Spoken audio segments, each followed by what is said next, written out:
அனஸ் ரலியல்லாஹு அன்ஹு அறிவித்தார்கள். ஒருவர் கிறிஸ்தவராக இருந்தார்.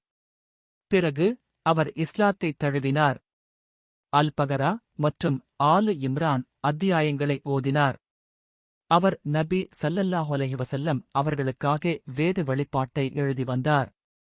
அவர் மீண்டும் கிறிஸ்தவராகவே மாறிவிட்டார். அவர் மக்களிடம் முஹம்மதுக்கு நான் அவருக்கு எழுதித் தந்தை தவிர வேறெதுவும் தெரியாது என்று சொல்லி வந்தார். பிறகு அல்லாஹ் அவருக்கு மரணத்தை அளித்தான். அவரை மக்கள் புதைத்துவிட்டனர்.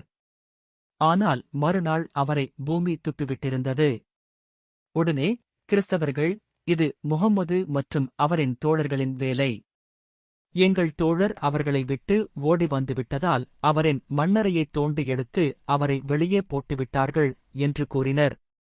எனவே அவருக்காக இன்னும் அழகாக ஒரு புதைக்குழியைத் தோண்டினர். அதில் புதைத்த பின்பு மீண்டும் பூமி அவரை வெளியே துப்பிவிட்டிருந்தது. அப்போதும் இது முஹம்மது மற்றும் அவரின் தோழர்களுடைய வேலைதான். நம் தோழர் அவர்களை விட்டு வந்துவிட்ட காரணத்தால் அவரை தோண்டி எடுத்து மண்ணறைக்கு வெளியே போட்டுவிட்டனர் என்று கூறினர்.